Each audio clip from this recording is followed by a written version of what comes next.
हमें महल का सीन दिखा रहता है जहाँ पे क्राउन प्रिंस पैसियन वो तो भागी जा रहा था। वो कहता है जल्दी करो ना गेहम, यही मौका है, हमें बात करनी चाहिए।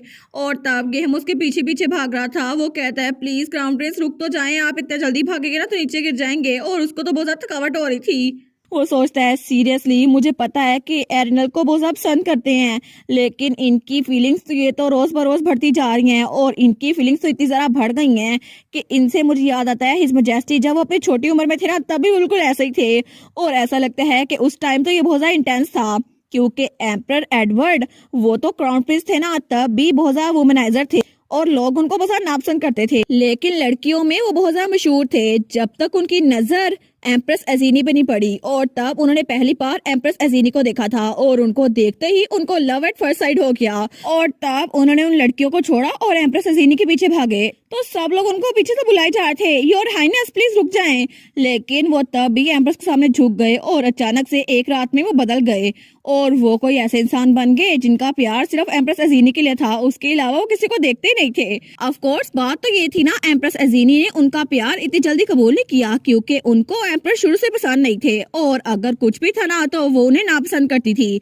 लेकिन एम्प्रेस एजीनी की रिजेक्शन के बावजूद भी वो हटे नहीं। उन्होंने कहा मैं बिल्कुल ही जाऊंगा जब तक एजीनी बाहर नहीं आ जाती। और वो तो वहां लेट गए थे, बिल्कुल जैसे अब क्राउन प्रिंस लेटता है।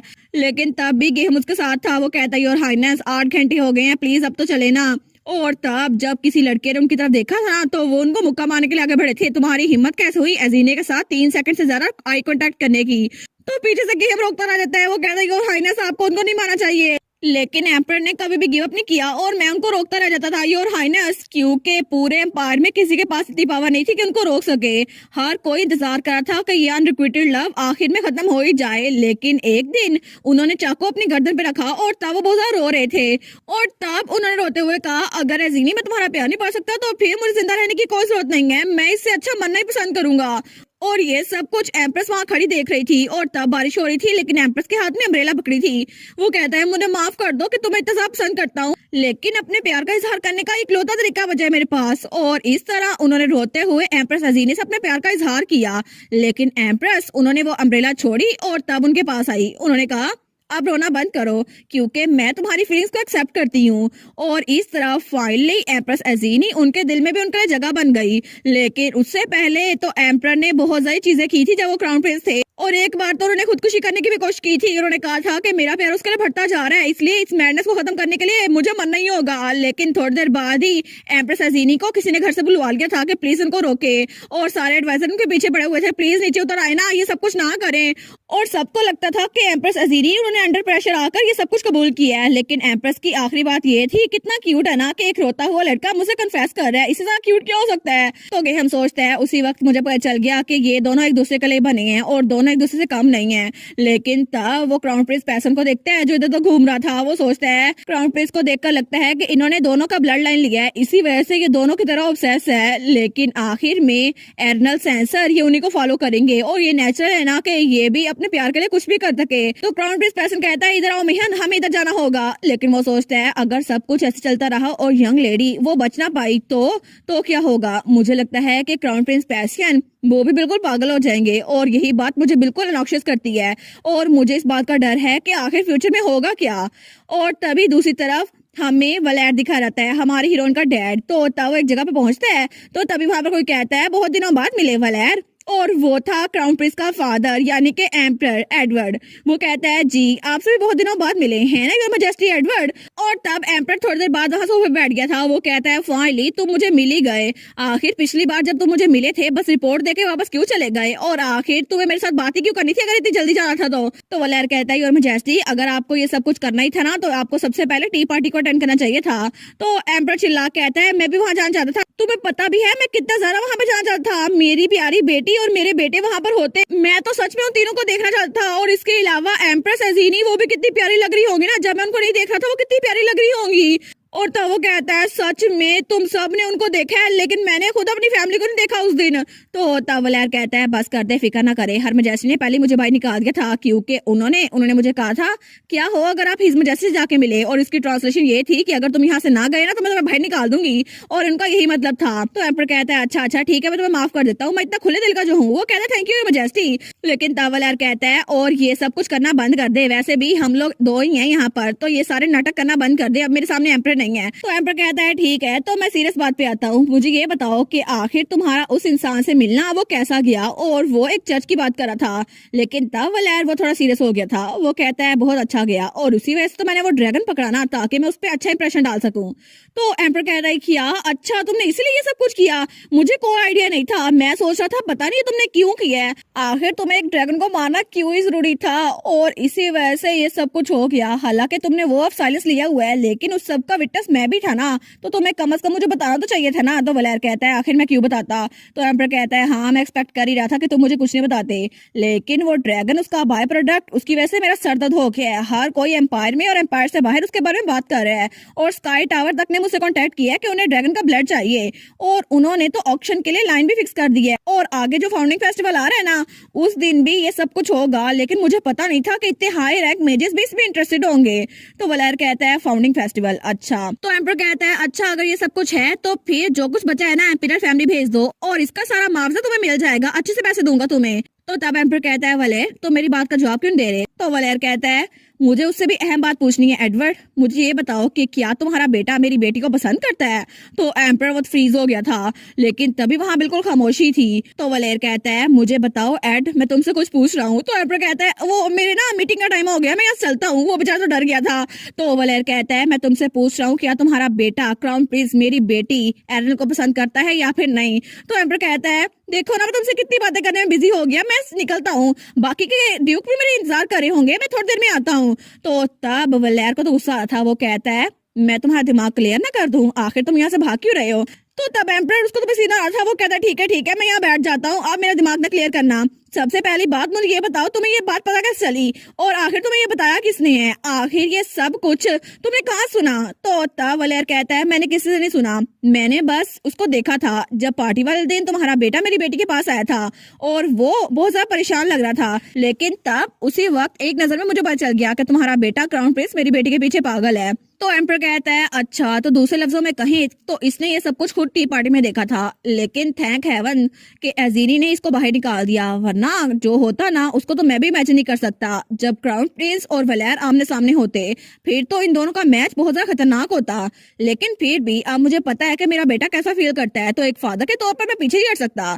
तो तब एम्पर वो सीरियस होते हुए कहता है ठीक है मुझे ये बताओ क्या मेरा बेटा इस काबिल नहीं है, और वैसे भी अच्छा नहीं होगा अगर हम दोनों इनलाज बन जाए तो वलेर कहता है एड मेरी बात गौर से सुनो, मुझे लगता है कि तुम्हारा सेंस ऑफ ह्यूमर बहुत ज्यादा डेवलप हो गया जब मैं यहाँ पर नहीं था। तो एम्पर कहता है मैं तो बिल्कुल सीरियस हूँ, लेकिन तब वो तो बिल्कुल खामोश हो गया था और दोनों तब कुछ नहीं बोलते। लेकिन तभी वलेर उठते हुए कहता है कि मैं तुम्हें जान से ना मार डालूं। तो एम्पर कहता है नहीं तुम्हें ये सब कुछ करने की जरूरत नहीं है, मुझे लगता है ग्रैंड ड्यूक हेल्बर्न अभी टाइम जाने का हो गया मेरा, ठीक है, और वैसे भी तुम एक एम्पर को ऐसे धमकी नहीं दे सकते, 6 सालों बाद यहाँ पर आए हो, और अगर मुझे मार दिया ना तो सब लोग तुम्हारे खिलाफ हो जाएंगे।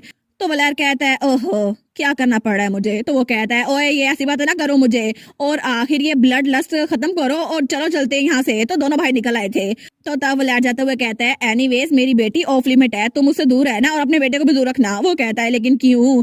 तो वलेर कहता है क्योंकि मेरी बेटी वो खुशियां डिजर्व करती है। तो एम्पर कहता है तुम्हारा कहने का मतलब है कि एरनल की कंसेंट पहले आती है, मतलब हमें उससे पूछना पड़ेगा। वो कहता है नहीं मेरा कहने का मतलब है जब तक मैं मर नहीं जाता तुम उससे दूर रहना और अपने बेटे को भी दूर रखना है, और उसको इस एम्पिरियल फैमिली में आने नहीं देना मैंने।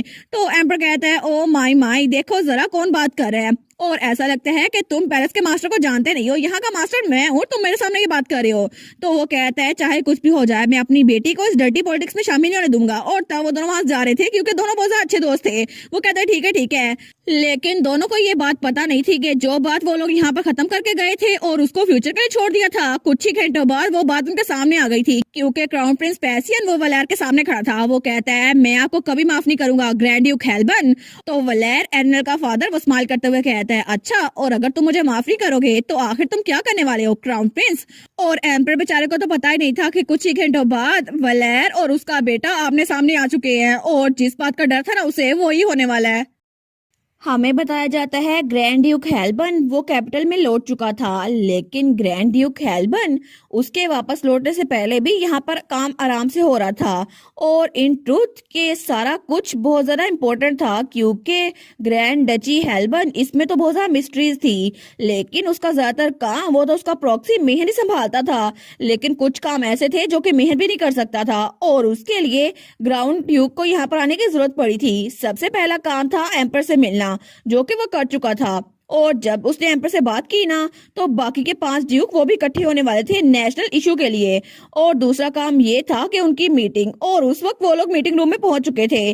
तो वहां पे पहले ट्विंस और हारून का डैड था, तो तब वहां पे बैठने लगता है। वो कहता है ठीक है मैं पहुंच गया, लेकिन तब ट्विंस का डैड कहता है फाइनली मुझे आज तुम देखने को मिल ही गए, मुझे लगा नहीं था कि मैं इतने सालों बाद तुम्हें देख पाऊंगा। तो तब वो स्माइल करते हुए कहता है वैसे भी मैं तो सच में तुमसे मिलना चाहता था, मुझे अच्छा लगा कि मैं तुमसे मिल पाया हूँ, फाइनली तुम्हारा चेहरा तो देखा।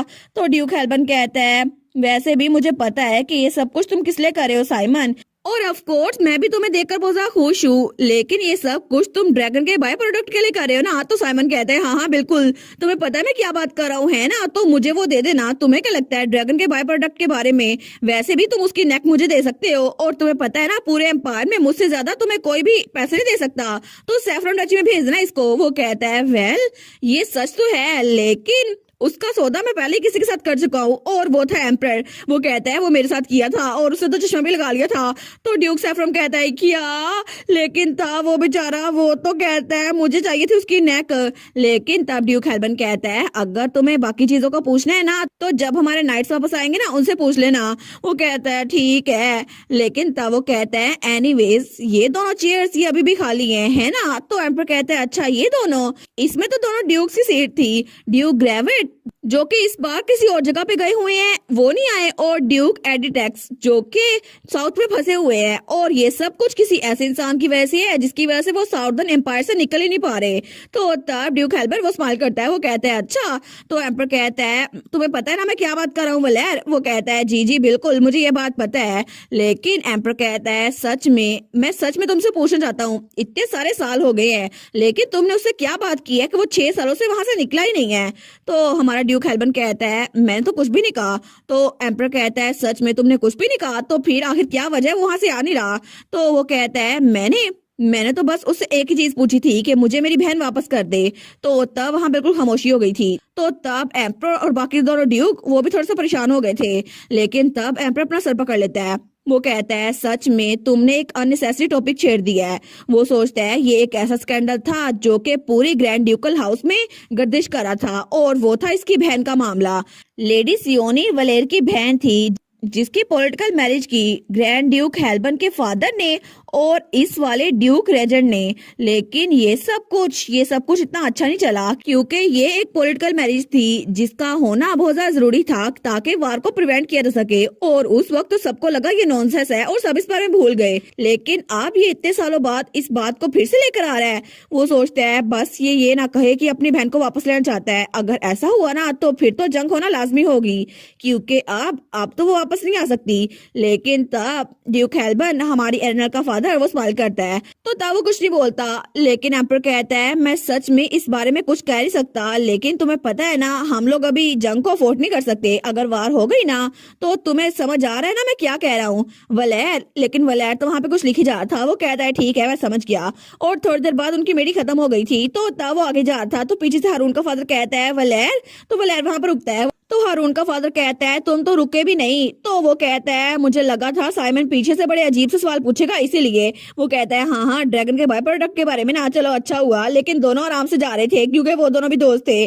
तो तब हारून का फादर कहता है मुझे लगा था कि तुम तो बदल चुके होगे, लेकिन तुम तो बिल्कुल वैसे ही हो, और कैपिटल में तुम वापस आ भी गए। मुझे लगा था तुम नॉर्थ में रहोगे और वहीं पे अपनी कब्र बना लोगे, लेकिन तुम इतनी जल्दी वापस आ गए। वो कहता है वैसे भी मेरी कोई इंटेंशन नहीं थी कैपिटल वापस आने की। तो वो कहता है अच्छा फिर क्या हुआ कि तुम वापस आ गए? वो कहता है शायद इसीलिए ताकि मुझे दोबारा कोई रेग्रेट ना हो। और वहां पे क्राउन प्रिंस पैसियन उनको छुप के देख रहा था। लेकिन हारून का फादर कहता है रेग्रेट, तुम्हें किस चीज का रेग्रेट हो रहा है? वो कहता है अच्छा अच्छा, अगर तुम टी पार्टी की बात कर रहे हो ना, तो मैंने सुना था तुम्हारी बेटी वो तो सच में बहुत ज्यादा लवली है। तो वो कहता है अच्छा तुमने सुना था? तो हारून का फादर कहता है हाँ हाँ बिल्कुल, तुम्हारी बेटी मेरे बेटे के साथ दोस्त बनी हुई है। तो ड्यूक हेल्बन कहता है क्या सच में दोस्त?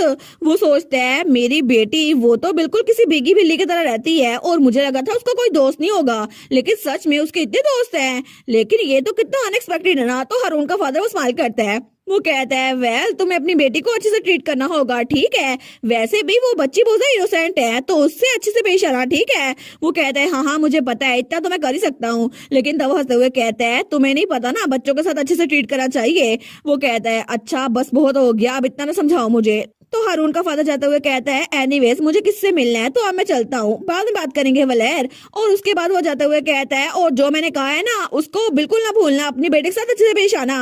वो कहता है ठीक है ठीक है। वो दिल में सोचता है ऑनेस्टली हर किसी को लग रहा है कि मैं उसको बुली कर रहा हूँ, लेकिन ऐसा कुछ भी नहीं है। लेकिन तब वो पीछे देखते हैं, वो सोचता है बाय द वे आखिर ये कब तक छुपा रहेगा। और तब पैसर उसके सामने आ गया था और बड़े गुस्से में लग रहा था। तो तब वो कहता है आप आखिर मेरे सामने आ ही गए, मैं हूँ ग्रैंड ड्यूक वलेर। तो तब हमारा पैसियन वो उसको घूर के देखता है, वो कहता है ड्यूक हेल्बन आप मुझे हेल्बन मीनार में आने से क्यों रोक रहे हैं? तो वो कहता है क्या? वो सोचता है मुझे लगा ही था कि ये मेरा पीछा क्यों कर रहा है, तो इसका मतलब है कि मैंने इसको अपने घर आने से रोका है इसी वजह से। लेकिन ये बच्चा क्या सच में ये मुझसे परमिशन लेने के लिए आया है? तो तब ड्यूक हेल्बन वो कहता है अगर तुम मेरे एक सवाल का जवाब दोगे ना तो फिर मैं मीनार के दरवाजे तुम्हारे लिए खोल दूंगा। तो हमारा पर्सन कहता है क्या सवाल है मुझे बताएं। तो वो कहता है योर हाइनेस और मैं आज ही मिले हैं, लेकिन आखिर आपको मुझसे क्या चाहिए? वो कहता है क्या मतलब क्या चाहिए? वो कहता है मुझे बताएं कि आखिर मैं क्यूरियस हो रहा हूँ कि आप इतने एटीट्यूड के साथ मेरे पास क्यों आए हैं। तो पैसियन वो तो बस घूर के उसको देखता है, लेकिन तब वो बिल्कुल खरगोश बना हुआ था। वो सोचता है पता नहीं ये किस बारे में क्यूरियस हो रहा है, लेकिन आखिर ये मेरे पास क्यों आया है? ये तो बिल्कुल किसी जानवर के बच्चे की तरह लग रहा है। लेकिन हमारा पैसियन वो कहता है आपको पता है फिर भी पूछ रहे हैं, मुझे आप बिल्कुल भी पसंद नहीं है ग्रैंड ड्यूक। तो ड्यूक हेल्बन कहता है और डियर तुम्हें मैं पसंद क्यों नहीं हूँ? वो कहता है क्योंकि ग्रैंड ड्यूक आपने एरनल को बहुत इग्नोर किया, आपने इतने साल तक उसको इग्नोर किया और वो अकेली रहती रही। वो कितना लोनली थी ना, और जब भी मैं एरनल को देखता था ना तो उसके एक्सप्रेशन वो तो बहुत ज्यादा बुरे होते थे और वो तो बहुत ज्यादा थकी हुई होती थी, लेकिन आपने कभी भी उसके बारे में फिक्र नहीं की। आपको तो ये भी नहीं पता कि उसको क्या पसंद है और क्या नापसंद है, और आप जैसा कोई अचानक से यहाँ पर आ गया और उसको परेशान कर रहा है, इसी वजह से मुझे बहुत ज्यादा गुस्सा आ रहा है। और तब उसकी तरफ फिंगर करते हुए कहते हैं एनीवेज अगर आपने एरनल को दोबारा रुलाया ना तो फिर चाहे कुछ भी हो जाए मैं आपको माफ नहीं करूंगा, आपको ये बात याद रखनी होगी। तो ड्यूक हेल्बन कहता है क्या? तो तब पीछे गेहम बेचारा वो सोचता है मुझे लगता है मुझे अपनी रेजिग्नेशन एडवांस में प्रिपेयर करनी पड़ेगी क्योंकि अब तो नहीं मेरी जॉब बचती। तो तब ड्यूक हेल्बन कहता है ठीक है मैं इस बात को जहन में रखूंगा। तो हमारा हीरो कहता है क्या सच में इनका यही मतलब है? लेकिन तब ड्यूक हेल्बन कहता है अगर आप मुझे माफ ना कर पाए तो फिर आप क्या करेंगे? क्या लगता है आपको आप क्या कर सकते हैं? क्योंकि रोयल हाइनेस इस वक्त तो आप एक बच्चे हैं ना। तो हमारा पैसे उसको पसीना आ रहा था, वो कहता है मैं एक बच्चा हूँ, सच में मैं एक बच्चा हूँ, मैं कुछ नहीं कर सकता। तो ड्यूक हेल्बन कहता है क्या आप मुझे ये बता सकते हैं कि आखिर आप मेरी बेटी एरनल के क्या लगते हैं? तो तब हमारा पैसे वो कहता है मैं एरनल का दोस्त हूँ, मैं उसका बहुत क्लोज हूँ, लेकिन मैं उसकी फैमिली नहीं हूँ। तो वो कहता है अच्छा आप नहीं है, अच्छा तो ये बात है। लेकिन तब पैसे तो जमीन पे बैठ गया था, वो कहता है मैं सच में उसकी फैमिली नहीं हूँ, और वो तो बड़ा परेशान हो गया था। तो ड्यूक हेल्बन कहता है वैसे भी मुझे पता है कि आपका उसके साथ कोई ताल्लुक नहीं है, तो अगर आपका उससे कोई ताल्लुक नहीं है तो आखिर आप मुझे माफ क्यों नहीं करेंगे?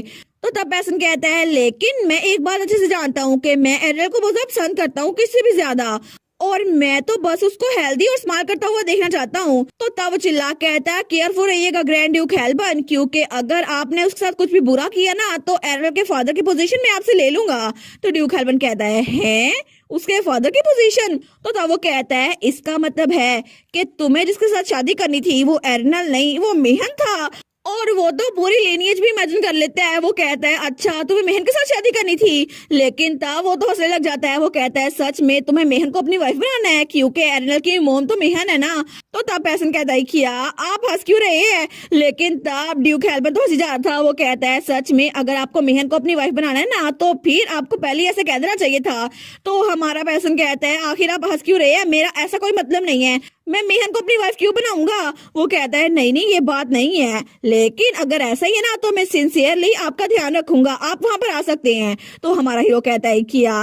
वो कहता है ठीक है, कल आपके लिए दरवाजे खोल दिए जाएंगे, आप आराम से मेरे घर आ सकते हैं। और उसके बाद वहां से चला गया था। तो पीछे गेहम और क्राउन प्रिंस पैसन खड़े रह गए थे। तो क्राउन प्रिंस पैसन कहता है क्या? कितना अजीब है ना, मुझे लगता है कि मैंने जस्ट मांग ली है, लेकिन इनका स्टाइल देखकर मुझे ऐसा क्यों लग रहा है कि मैं ग्रैंड ड्यूक से हार चुका हूँ। तो गेहम कहता है मुझे लगता है आप सच में हार चुके हैं, लेकिन आप बच्चे हैं ना, आपको इसलिए नहीं पता। वो कहता है हैं? हमें हेल्बन स्टेट दिखाई जाती है और हमारी हीरोइन का घर। तो हमारी हीरोइन वो अपने कमरे में बैठी हुई थी आराम से, और तब वो बुक पढ़ रही थी। वो सोचती है आजकल तो दिन बहुत ज्यादा आराम से गुजर रहे हैं, क्योंकि हेल्बन स्टेट में अब पहले से ज्यादा सेटिस्फाइंग दिन है। और वैसे भी मैं भी अब आराम से अपनी बुक्स पढ़ रही हूँ, ना मुझे तंग करने के लिए कोई यहाँ पर है, ना ही मुझे कोई कुछ बोल रहा है। और जब से फाउंडिंग फेस्टिवल हो रहा है ना, तब से लेकर अब तक चाइल्डहुड फ्रेंड गैदरिंग उसको सस्पेंड कर दिया गया है। और अब तो ट्विंस और क्राउन प्रिंस पैसन वो भी मेरे पास नहीं आते। और तब से लेकर अब तक जब से वो पार्टी हुई है ना, वो स्टॉकर भी मुझे नजर नहीं आया। और इसीलिए मेरा दिन तो बड़े आराम से गुजर रहे हैं। लेकिन फिर भी वो बुक बंद करते हुए सोचती है एक चीज है जो मुझे बहुत ज्यादा परेशान कर रही है। आजकल तो ये बहुत ज्यादा चल रहा है। और तभी उसकी खिड़की के बाहर दो नाइट्स थे जो कि उसको बड़े प्यार से देख रहे थे। वो कहते हैं ओ माय गॉड, ये है लेडी एरिनल। हमने देखा था इनको वीडियोस में, लेकिन ये सच में कितनी क्यूट है ना, ड्यूक की बेटी कितनी प्यारी है। वो सोचती है पता नहीं कहाँ से अजीबोगरीब आदमी मेंशन में घुस आए हैं, लेकिन ये लोग तो मुझे बड़े प्यार से देखते हैं। तो तब उनमें से कोई कहता है सच्ची सच्ची देखो सही, इनके छोटे छोटे हाथ कितने प्यारे हैं, कितनी सॉफ्ट सॉफ्ट है ना ये। और देखो सही ये कितनी प्यारी है, हालांकि ग्रैंड ड्यूक की तरह बिल्कुल नहीं लगती ये। ग्रैंड ड्यूक तो हमेशा गुस्से में रहते हैं, लेकिन देखो सही ये कितनी प्यारी लग रही है। तो हमारी एर्नल वो सोचती है बस बहुत हो गया, ये लोग तो कुछ ज्यादा ही कर रहे हैं। लेकिन मैं तो सेकंड फ्लोर पे हूँ ना, तो आखिर ये सेकंड फ्लोर पर कूद के कैसे आ गए? क्या ये लोग भूत तो नहीं है? उसको तो डर लगने लग गया था। लेकिन तभी दरवाजा खुलता है और वहां पे उसकी मेड यूनी आती है। और जैसे ही वो उन लोग को वहां पर देखती है ना, वो चिल्ला कहती है क्या तुम लोग पागल तो नहीं हो गए? मैंने तुम लोग कहा नीचे उतरो, और उसने तो झाड़ू पकड़ लिया था और देसी माओ की तरह उनको मारने लग जाती है। तो वो लोग कुछ तो वहां लटक गए थे और कुछ नीचे गिर रहे थे। वो कहती है तुम लोग क्या कर रहे हो, इतनी छोटी सी यंग लेडी को डरा रहे हो, तुम लोग की हिम्मत कैसे हुई? लेकिन हमारी हम सोचती है अच्छा ये लोग नीचे गिर रहे हैं तो इसका मतलब है कि ये लोग घोस्ट नहीं है, ये सच में इंसान थे। लेकिन तभी उसकी नजर किस पे पड़ती है, तो वहां पे हमारा मेहन आया था और उसने हमारी एर्नल को उठा लिया था। वो कहता है तुम ठीक तो हो ना एर्नल? वो कहती है मोम। तो एर्नल कहती है ये बिल्कुल ठीक है, वैसे भी ये लोग विंडो ओपन करके अंदर नहीं आए ना, तो बिल्कुल ठीक है। तो मेहन उसको तो बड़ा गुस्सा आता था। वो कहता है फिर तो अच्छी बात है, लेकिन अगर ये लोग तुम्हें थोड़ा सा भी तंग करे ना, तो तब मुझे बता देना, मैं इन लोग की ट्रेनिंग डबल कर दूंगा। वो सोचती है इतना ज्यादा कुछ करेंगे, ये तो बहुत ज्यादा ड्रामा लग रहा है। लेकिन तब वो कहती है आखिर ये लोग है कौन? तो मेहन कहता अच्छा ये और यूनी, वो तो नाइट्स को भगाई जा रही थी। तो मेहन कहता है इन सब के बारे में यंग लेडी आपको फिक्र करने की कोई जरूरत नहीं है। लेकिन हमारी सोचती है मैं फिक्र नहीं कर रही, मगर ये है कौन? तो वो कहता है ये सारे के सारे वो नाइट्स की कॉर्पोरेशन है जो कि नॉर्थ से वापस आए हैं ड्यूक के साथ। तो हमारी सोचती है अच्छा इसीलिए मुझे ये सब नजर नहीं आ रहे थे, क्योंकि ये सारे के सारे नॉर्थ में गए हुए थे। तो ये है नाइट्स कॉर्पोरेशन। लेकिन वो सोचती है अभी मैं इस बारे में सोच रही हूँ, तो ये सारे के सारे लोग अजीब से यूनिफॉर्म पहनकर यहाँ पर आए थे, और तब से कोई ना कोई जब मुझे देखते हैं ना तो मुझे फ्लावर देने की कोशिश करता है या फिर कोई और। लेकिन ये सारे नाइट कॉर्पोरेशन ये वही है ना जिन्होंने ग्रैंड ड्यूक के साथ मिलकर ड्रैगन को पकड़ा था, और ये तो बड़े खुश थे। लेकिन इन सब में भी एक इंसान बिल्कुल डिफरेंट है, और वो तो एक छोटा सा तकिया लिए फिरता है। और वो कहता है मुझे तो ड्रैगन प्रोटेक्शन एसोसिएशन बनानी चाहिए ताकि कोई और ड्रैगन को ना मारे, जैसे वो रेड बल वाला आदमी वो ट्रॉमेटाइज हो। लेकिन तभी मेहन दरवाजा खोलता है, उसको बाहर ले आता है हॉलवे में। तो वो कहता है ये इन लोग की 6 सालों में पहली वेकेशन है ना, इसलिए ये कुछ ज्यादा ही ओवर एक्साइटेड हो रहे हैं। लेकिन आपको ये मैच में और ज्यादा नजर आएंगे, तो अगर आपको इनसे नहीं मिलना तो मुझे बता देना। वो कहती है ठीक है। तो मेहन कहता है ऑफ कोर्स आप बस इनको इग्नोर कर सकती हैं मिस। वो कहती है ठीक है मैं ऐसे ही करूंगी। लेकिन तब वो कुछ सोची जा रही थी, तो मेहन उसको बड़े प्यार से देखता है। वो कहता है अगर आपको कोई और मसला है ना आजकल तो मुझे बता दें। तो हमारी उन कहती है कोई मसला? वो कहता है बिल्कुल। तो मेहन कहता है मैंने चाइल्ड केयर टीम से आपके बारे में पूछा था, उन्होंने कहा है आपको कोई मसला नहीं है, लेकिन अगर आप कोई चीज उनको बताना चाहती हो ना और मुझे बताना चाहती हो तो मुझे बता दें। तो हमारी सोचती है कोई मसला, लेकिन मुझे तो कोई मसला नहीं है। वो सोचती है मेरे दिमाग में कोई चीज नहीं आ रही, आखिर मैं इनको क्या बताऊं? अभी तक सिर्फ मेरे दिमाग में एक ही मसला था, वो स्टॉकर था, लेकिन आजकल वो मुझे नजर ही नहीं आ रहा, तो मुझे फिक्र करने की जरूरत ही नहीं है। और वैसे भी मैं मेहन को बताऊंगी तो मेहन क्या ही कर सकता है। और शायद मैं इसको बताऊं कि मुझे नाश्ते में मैक्रोन पसंद थे और अगर मुझे और मिल जाए तो और अच्छा होगा, लेकिन इसके अलावा कोई फिक्र करने की बात ही नहीं है। और तभी उसे याद आता है जब उस पार्टी के दौरान वो वापस जा रही थी ना, तो तब क्राउन प्रिंस तब उसने उसको मुड़ के देखा था और क्राउन प्रिंस जब स्माइल कर रहा था ना, तो तब उसको बहुत अच्छा लगा था।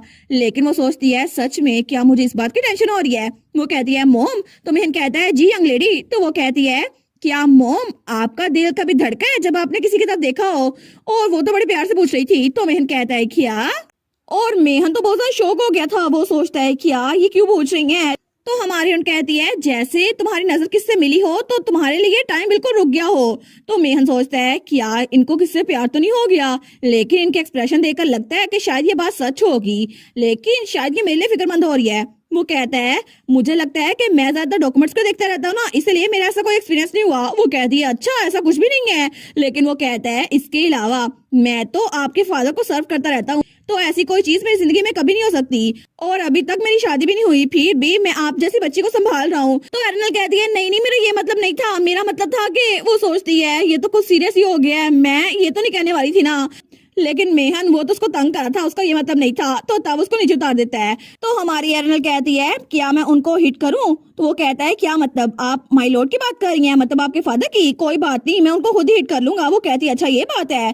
तो तब मेहन वो कहता है लेकिन आखिर इस बारे में आप क्यूरियस क्यों हो रही थी? तो हमारी हीरोइन वो सोचती है क्या मैं इसको बता दूं कि मुझे पैसियन वो थोड़ा अजीब लगता है, लेकिन फिर भी। तो तब मेहन सोचता है देखो ये फिर से छोटी छोटी बातों के लिए फिक्रमंद होने लग गई हैं, लेकिन क्या इनको कोई पसंद आ गया है? लेकिन रिसेंटली ऐसे कोई साइंस नजर तो नहीं आते, फिर क्या बात हो सकती है?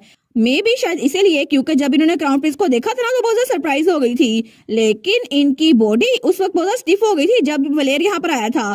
तो तब वो सोचता है या फिर ये सारा कुछ मेरी वजह से ना हो, मे भी ऐसा हो सकता है, लेकिन वो तो सारी गलतफहमी थी ना। वो सोचता है शायद ये सोच रही हो कि मुझे अगर कोई लड़की मिल गई और मैं यहाँ चला गया तो ये फिर से अकेली रह जाएंगी, शायद इनको अकेले रहने से डर लगता है। लेकिन हमारी हीरोइन वो कहती है मेहन तुमने कहा था तुमने ऐसा कुछ एक्सपीरियंस नहीं किया है ना। तो वो सोचता है ओ नो, मुझे लगता है कि शायद इनको इसी बात की टेंशन है। तो तब वो सोचता है एज एक्सपेक्टेड इनको इसी बात का डर है कि अगर मैं यहाँ चला गया तो इनके पास कोई भी नहीं होगा और ये अकेली रह जाएंगी। तो तब वो एरनल के बाल पीछे करता है। वो सोचता है मुझे नहीं लगता कि मुझे इन्हें इतनी परेशानी देनी चाहिए, तो तब उसको गले लगा लेता है। तो हमारी उन कहती है क्या मेहन, लेकिन तब वो तो उसको और जोर से गले लगा लेता है। वो कहता है आप फिक्र ना करें माय लेडी, प्लीज बिल्कुल फिक्र ना करें, क्योंकि एक चीज तो पक्की है मेरी फीलिंग्स कभी नहीं बदलेगी। अगर अगर यहाँ पर कोई आ भी गया ना, अगर मेरी जिंदगी में कोई भी आ गया, फिर भी आपके लिए मेरी फीलिंग्स बिल्कुल नहीं बदलेगी और मैं हमेशा आपके साथ रहूंगा और आपको फिक्र करने की जरूरत नहीं है। अगर मैं यहाँ चला भी गया ना तो चाइल्ड केयर टीम भी आपके साथ रहेगी, तो प्लीज आप बिल्कुल फिक्र ना करें क्योंकि हर कोई आपके साथ है। और चाहे हम लोग एक दूसरे से कितनी दूर क्यों ना हो, लेकिन मैं हमेशा आपको याद करूंगा और आपकी बात सुनूंगा, इसलिए आप फिक्र ना करें क्योंकि चाहे कुछ भी हो जाए आप मेरे लिए बहुत ज्यादा इंपॉर्टेंट है माई लेडी। तो हमारी हीरोइन वो सोचती है मोम सच में इसको देखकर तो लग रहा है कि ये मेरे बारे में बहुत ज्यादा सोचता है, लेकिन चाहे कुछ भी हो मैं तो बस वैसे क्यूरियस हो रही थी क्योंकि मुझे पैसन का ख्याल था, लेकिन ये इतना भी बुरा नहीं है। तो वो स्माइल करते हुए कहती है हाँ बिल्कुल। वो कहती है एज एक्सपेक्टेड मुझे तो मोम बहुत ज्यादा पसंद है। वो कहता है ऑफ कोर्स मुझे भी आप बहुत ज्यादा पसंद है माई लेडी। और तब दोनों गले फिर से मिलते हैं। तो पीछे चाइल्ड केयर टीम उनको छुपकर देख रही थी और वो तो बड़े प्यार से देख रही थी कि हमें गले लगाया लेडी अर्नल ने।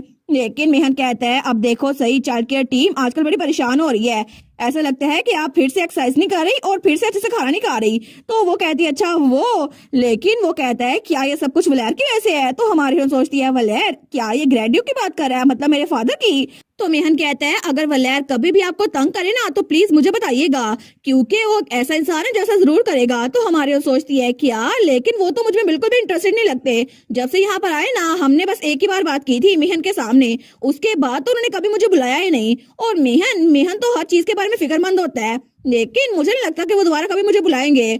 लेकिन बेचारी एरनल की बात कुछ ही दिनों बाद गलत साबित हो गई थी क्योंकि हमारी हीरोइन के सामने उसका फादर खड़ा था। तो हमारी हीरोइन तो बिल्कुल डर के पीछे खड़ी हो गई थी। वो कहता है मेरी प्यारी बेटी मुझसे बात करो ना कि आखिर तो मुझे अवॉइड क्यों कर रही हो। और तब स्माइल करा था, लेकिन हमारी हीरोइन वो सोचती है आखिर ये इंसान मेरे बारे में फिक्रमंद क्यों हो रहा है, इतने सालों बाद आया है और जब से यहाँ पर आया ना तब से इसने ये दूसरी बार मुझसे बात की है, लेकिन आखिर मुझसे ये क्यों पूछ रहा है कि मैं इसको अवॉइड क्यों कर रही हूँ, ये भी कोई पूछने की बात है। हमारी एरनल हमें बताती है असल में वो हाई रिस्क इंडिविजुअल यानी कि मेरा फादर, वो और मैं एक ही छत के नीचे रहते हैं, लेकिन वो ज्यादा देर तक मेंशन में नहीं रहता, वो एनेक्स में जाता है। पता नहीं वहां पे जाना बाकियों के लिए तो अलाउ नहीं है, लेकिन हमारी जोन ऑफ एक्टिविटी वो तो बिल्कुल सेपरेट है। और तब वो सोफे पे लेटी हुई थी। वो सोचती है मैं तो ज्यादातर या लाइब्रेरी में जाती हूँ या बस अपने कमरे में रहा करती हूँ। लेकिन ग्रैंड ड्यूक हेल्बन वो तो ज्यादातर एनेक्स में ही रहते हैं, पता नहीं वहां पर क्या है। लेकिन जब से वो वापस आए ना तब से अपना ज्यादातर टाइम वो वहाँ अकेले ही गुजारते हैं। और वो जगह तो बहुत ही जरा मिस्टीरियस है। लेकिन तब वहां पर कुछ नाइट्स गुजर रहे थे। वो कहते हैं माई लॉर्ड, दूसरा कहता है हाँ हाँ बिल्कुल, वो फिर से उस पोर्ट्रेट स्टूडियो में गए होंगे जहां पर किसी और का जाना मना है। दूसरा कहता है सच में वो पोर्ट्रेट स्टूडियो? तो पहला कहता है बिल्कुल, वो एनेक्स में है, वहां पर तो बहुत सारे पोर्ट्रेट्स लगे हुए हैं। लेकिन ऐसा कहा जाता है कि हेल्बन फैमिली के सारे पोर्ट्रेट्स वहीं पर है जो बहुत ज्यादा सदियों से लगे हुए हैं। लेकिन दूसरा कहता है मैंने कभी भी उस जगह को नहीं देखा। तो वो पहले वाला कहता है दिमाग में रखना ये बात, सब में से कोई भी वहां नहीं जा सकता सिवाय डायरेक्ट हेल्बन के, या फिर मेहन जैसा कोई कोई भी उस जगह करीब नहीं जा सकता। तो हमारे सोचती है अच्छा तो ये बात कर रहे हैं, लेकिन पता नहीं, मुझे लगता है कि मेहन भी शायद इसी वजह से वहां पर कर्ज करता हुआ जाता है, क्योंकि ग्रैंड ड्यूक वहीं पर रहता है तो सारा काम वहां पर लेके जाना पड़ता होगा। लेकिन एक पोर्ट्रेट जहां पे डायरेक्ट हेल्बन ब्लड लाइन के लोग हों, मैं तो इस बारे में खुद बहुत ज्यादा क्यूरियस हो रही हूँ, पता नहीं वहां पर क्या होगा। लेकिन तब वो मुड़ते हुए सोचती है फिर भी क्या फर्क पड़ता है, वैसे भी मैं अपने डैड से मिलना नहीं चाहती। लेकिन जैसे वो सामने देखती है ना वो तो बिल्कुल शॉक हो गई थी, क्योंकि सामने उसका फादर खड़ा हुआ था और वो दोनों थोड़ा सा दूर थे। तो उसका फादर भी उसको देखता है, वो कहता है क्या? तो तब स्माइल करके कहता है यंग लेडी। तो तब वो दोनों एक दूसरे से थोड़ा सा दूर खड़े थे, लेकिन दोनों ही बिल्कुल शॉक हो गए थे। तो तब हमारी हम सोचती है कितना अजीब है ना, आखिर ये मेन विंग में क्या कर रहे हैं, इनको तो वहाँ एनेक्स में नहीं होना था, लेकिन आखिर ये इंसान यहाँ पर क्या कर रहा है, उस बेचारे को तो पसीना आ रहा था। वो सोचती है मे बी ये सिर्फ मेरी इमेजिनेशन हो, क्योंकि आजकल सिर्फ ड्यूक हेल्बन की बातें सुनती हूँ ना मैं, मे बी मेरी बॉडी बहुत ज्यादा थकी हुई है ना, इसी वजह से मुझे ये इंसान नजर आ रहा है। और वो तो अभी भी डिनाइल थी रियलिटी की तरफ से। तो उसका फादर उसको देखता है, वो सोचती है अगर ये सच में सच भी हुआ, मेरे सामने मेरा फादर भी खड़ा हुआ, फिर भी मैं यहाँ पर नहीं है, तो मैं बस इसको इग्नोर करती हूँ। और तब वो मुड़ने लगती है, लेकिन तभी उसका फादर वो भी उसकी तरफ बढ़ा था। वो सोचती है कि यार ये इधर क्यों आ रहे हैं। वो सोचती है मैं तो उनसे हमेशा बचना चाहती थी, और मैंने तो चाइल्ड केयर टीम को भी दूर भेज दिया था, क्योंकि मैंने उनसे कहा था आज मैं अकेला रहना चाहती हूँ, और उन्होंने कहा था यंग लेडी एक मिनट रुके सही। लेकिन फिर भी अगर मुझे पता होता ना कि आज मैं अपने फादर से मिलूंगी, तो इससे अच्छा होता कि मैं अपने कमरे में रहती खामोशी से। लेकिन आखिर ग्रैंड ड्यूक यहाँ पर क्या कर रहे हैं। और तभी उसका फादर उसके सर पे पहुंच भी गया था। वो कहता है मेरी प्यारी बेटी। तो हमारी एनल तो बिल्कुल शॉक हो गई थी, वो सोचती है ये क्यों आ गए मेरे पास। लेकिन तब उसके सामने बैठते हुए कहता है आखिर तुम मुझे अवॉइड क्यों कर रही हो मेरी प्यारी बेटी। तो हमारी हिरण उसको देखती है, वो कहता है क्या तुम्हें कोई चीज तंग कर रही है, या फिर तुम्हें मेरे साथ रहना अच्छा नहीं लगता, इसी वजह से जब तुम मुझे देखती हो मुझे इग्नोर कर देती हो। तो हमारी हम सोचती है हैं, वो कहती है मैंने ऐसा कभी भी कुछ नहीं कहा। उसका फादर कहता है अगर तुमने ऐसा कभी कुछ नहीं कहा, लेकिन तुम्हारी आंखें तो कहती है ना। तो तब वो उसके चेहरे पे हाथ लगाते हुए कहता है फिर भी आज मैंने जब तुमसे पूछा तो तब तुमने मुझे जवाब दिया है मेरी प्यारी बेटी। लेकिन मैं खुश हूँ कि इतने लंबे अरसे बाद हम दोबारा से मिल पाए। और तब भी वो स्माइल कर रहा था। और इसके अलावा मुझे बहुत ज्यादा खुशी हो गया कि मैंने इतने लंबे अरसे बाद मेंशन का चक्कर लगाया, और आज मैं एक गुम हुई यंग लेडी से मिल पाया जैसे कि आप। तो तब उसके गाल खींचते हुए कहता है तुम्हें इस बारे में क्या लगता है। वो सोचती है मैं तो इनके हैंडसम चेहरे की वजह से फिसलने वाली थी, लेकिन अपने आप पे काबू रखो एर्नल, ऐसा प्रिटी फेस तुम्हें मेस्मराइज नहीं कर सकता, ये इंसान पता नहीं कैसा हो। लेकिन तब वो थोड़ा सा पीछे हो जाती है। तो उसका फादर कहता है क्या हुआ। तो वहां से भागने लगती है। वो कहती है मैं गुम नहीं हुई, मैं तो यहाँ पे बस टहल रही थी। तो उसका फादर कहता है लेकिन अगर तुम ऐसे टहलती रही ना तो तुम जरूर गुम हो जाओगी इस मेंशन में। तो हमारी एर्नल तो बिल्कुल बिल्ली बनी हुई थी। वो कहती है आपको मेरे बारे में इस वक्त फिक्र क्यों हो रही है, मुझे ये तो बताएं। तो उसका फादर कहता है क्या मतलब, मैं तुम्हारा फादर हूँ, ऑफ कोर्स मुझे तुम्हारे बारे में फिक्र होगी है ना। तो हमारी हिरण कहती है अच्छा आप मेरे फादर हैं। वो कहता है हाँ बिल्कुल, तो तुम आज से ही मुझे डैड कहना क्यों नहीं शुरू कर देती, ये अच्छा रहेगा ना। अब हम दोनों मिल ही गए हैं तो कम से कम एक बार मुझे डैड ही बोल दो। तो हमारी अर्नल सोचती है कि यार डैड, मैं इससे कुछ ही बार मिली हूँ, लेकिन अब मैं इसे डैड कहना शुरू कर दूं। आखिर ये सोच क्या रहा है कि मैं इसको डैड कहूँ, मैं तो इसको सही से जानती भी नहीं हूँ। तो उसका फादर कहता है चलो भी मुझे डैड कह दो ना। और तब वो स्माइल कर रहा था। हमारी यहाँ सोचती है ये स्माइल तो कर रहा है, लेकिन मुझे सच में कोई आइडिया नहीं है ये क्या सोच रहा है। हालांकि मैं इसको देख भी रही हूँ, लेकिन इसकी आंखें, इससे मुझे थोड़ा सा डर लग रहा है, पता नहीं ये क्या सोची जा रहा है। इसको देखकर लग रहा है कि ये मुझे रिजेक्ट करना चाहता है, लेकिन फिर भी मुझसे बात करने पे मजबूर है। तो एर्नल कहती है आखिर क्यों, आखिर क्यों आप मुझसे ये बात क्यों कह रहे हैं, आप तो मुझसे नफरत करते हैं ना। तो उसका फादर थोड़ा सा चौंकता है। वो कहता है क्या नफरत, मैंने तुमसे कब कहा मैं तुमसे नफरत करता हूँ, मैं तुमसे बिल्कुल नफरत ही करता। तो हमारी अनल कहती है आप मुझसे नफरत करते हैं। वो कहता है मैंने कहा ना मैं नहीं करता। तो अर्नल सोचती है ये तो ऐसे बात कर रहे हैं जैसे कुछ भी नहीं है, लेकिन मुझे खतरे की घंटी बजती महसूस हो रही है। वो सोचती है ठीक है, मुझे अपनी सिक्स सेंस को इग्नोर नहीं करना चाहिए। मे भी ये बहुत ज्यादा बुरे हों और मेरी तरफ हॉस्टिलिटी दिखाएं, लेकिन तब वो आगे बढ़ते हुए कहती है बिल्कुल ऐसे ही, और उसके चेहरे पे हाथ रखती है और कहती है जब भी मैं आपके चेहरे पे हाथ रखूं या आपके करीब आऊं तो तब आप थोड़ा सा फ्लिंच होते हैं और आपको मेरा टच पसंद नहीं आता। क्या ऐसी बात नहीं है? और तब अपने फादर को घूरी जा रही थी तो उसका फादर उसकी तरफ देखता है, लेकिन तभी उसका फादर हंसने लग जाता है। वो सोचती है ये हंस क्यों रहे हैं, आखिर ऐसा क्यों है? तो उसका फादर उसका हाथ पकड़ते हुए कहता है ऐसी बिल्कुल भी कोई बात नहीं है, मुझे तुमसे नफरत नहीं है। अगर मुझे तुमसे नफरत होती ना तो मैं तुम्हें जब भी देखता तुम्हें इग्नोर कर देता, लेकिन मुझे लगता है कि मैंने ऐसा कभी नहीं किया और मैं एक ऐसा इंसान हूँ जो ऐसी चीजें कभी नहीं करता जो उसको पसंद ना हो। और वैसे भी तुम मेरी बेटी हो और मुझे लगता है कि तुम्हें मुझसे डर लगता है कि ऐसी बात नहीं है क्योंकि तुम मुझे इग्नोर करी थी ना। और उसके सर पे रखता है। तो हमारी अर्नल सोचती है मुझे डर तो नहीं लग रहा, लेकिन फिर भी मुझे थोड़ा सा अजीब लग रहा है। तो तब अपने फादर से कहती है आप पहले कभी मुझसे मिलने क्यों नहीं आए? इतने सारे वक्त में मुझे लगा था कि आप मुझे देखना नहीं चाहते, शायद इसी वजह से नहीं आए। तो उसका फादर कहता है क्या? वो कहती है ऐसे भी आप तब से मुझसे मिलने के लिए आए जब से आप इस पेंशन में आए हैं, तो शायद आप मुझसे दूर रहना चाहते थे। लेकिन अगर आप मुझसे नफरत नहीं करते तो मुझे बस वजह बता दे कि आप तब से मुझसे मिलने के लिए क्यों नहीं आए।